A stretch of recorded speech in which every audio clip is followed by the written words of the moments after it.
Hello नमस्कार। जब से ये जजमेंट आया है भूमिका ट्रस्ट वाला कि भाई अब 3 साल की प्रैक्टिस नहीं रहेगी, अब आपके जो है अगले साल 1 अप्रैल 2027 के बाद में जो है 1 ईयर का प्रैक्टिस है जो रहेगा, तो कुछ सवाल ऐसे हैं जो स्टूडेंट के माइंड में बार बार घूम रहे हैं कि मान लीजिए अगर 1 ईयर का प्रैक्टिस रहता भी है तो अगर कोई कैंडिडेट्स पीएचडी कर रहा है, इससे पहले मैंने आपके एक सेशन और लिया था कि एलएलएम अगर आप कर रहे हो तो उसका एडवोकेसी के ऊपर कोई इंपैक्ट पड़ेगा क्या।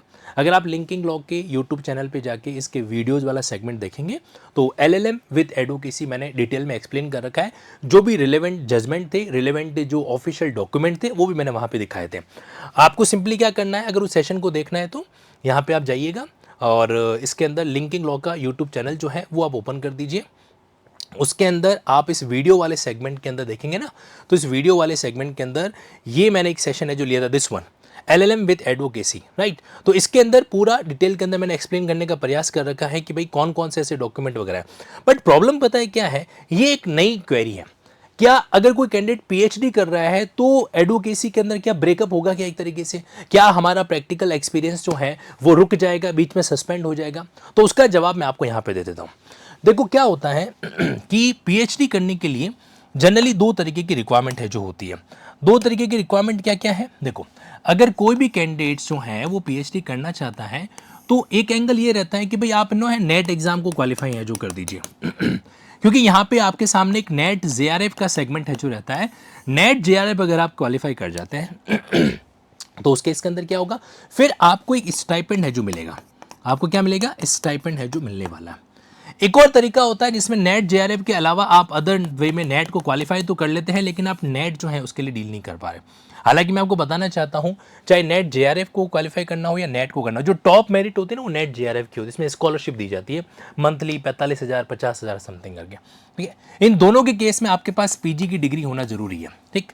और एक ये है कि आप पीएचडी करना चाहते हैं तो आप सिंपली एलएलएम अगर कर पे बैठे हैं तो भी कोई दिक्कत वाली बात नहीं है। एलएलएम के बाद भी पीएचडी अपन कर सकते हैं, प्राइवेट यूनिवर्सिटीज बाकायदा करवाती भी हैं। नाउ द कंसर्न इज कि एलएलएम को लेके हमारा माइंडसेट एकदम क्लियर है, लेकिन अगर हम पीएचडी कर रहे हैं तो साथ साथ में एडवोकेसी का मामला डील करें कि नहीं करें। तो मैं यहाँ पर आप लोगों को एक नहीं 2 स्पेसिफिक लॉजिक है जो दे देता हूँ जिससे आप पूरी बात को समझ पाए। नंबर 1, कोई भी ऐसा ऑफिशियल डॉक्यूमेंट, ऑफिशियल जजमेंट नहीं है जिसने इस इश्यू को कि पीएचडी के साथ एडवोकेसी हो सकती है कि नहीं हो सकती है इसको डील किया हो, ठीक है।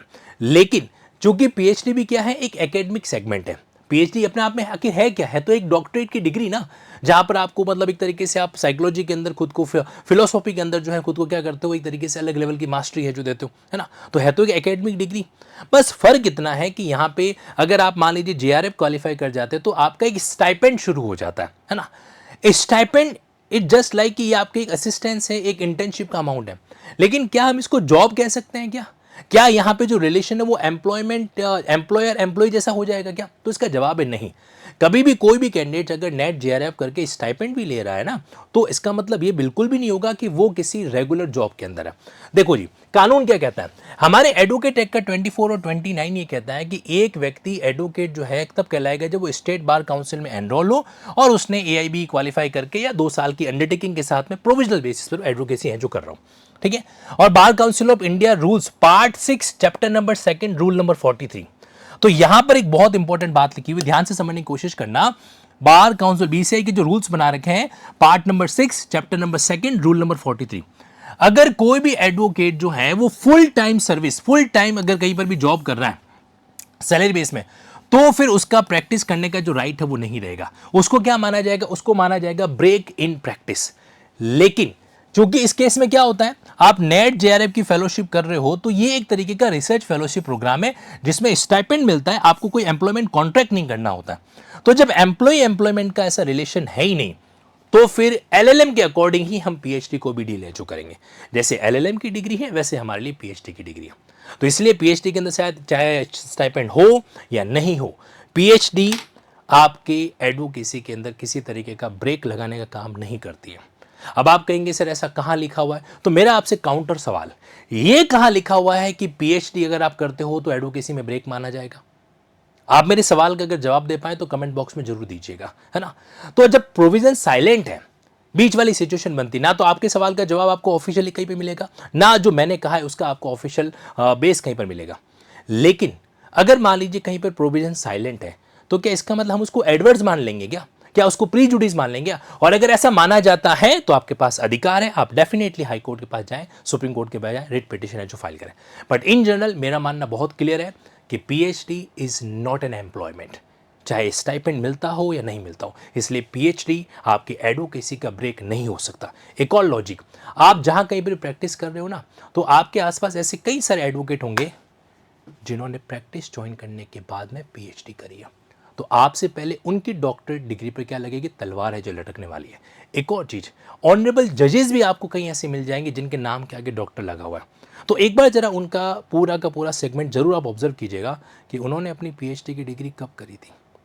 क्या एलएलबी के बाद पहले पीएचडी करने गए थे, उसके बाद प्रैक्टिस में आए थे? तो शायद नहीं, ऐसा नहीं है।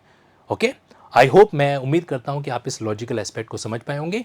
तो PhD equal to academic degree of LLM for the purpose of advocacy practice, और इसलिए मैं कह सकता हूं कि ये प्रैक्टिस में ब्रेक है जो नहीं होगा। अगर आप इस बात पे एग्री करते हैं, डिसएग्री करते हैं, आप कमेंट बॉक्स में अपनी बात है जो रख सकते हैं। एक और जानकारी, लिंकिंग लॉ जो है ना, वो अपने आप में जुडिशरी और एडवोकेसी गाइडेंस के सेगमेंट को डील है जो करता है। अगर आप लिंकिंग लॉ की वेबसाइट सर्च करेंगे ना, तो आपको इससे जुड़ी हुई सारी डिटेल है जो देखने को मिल जाएगी।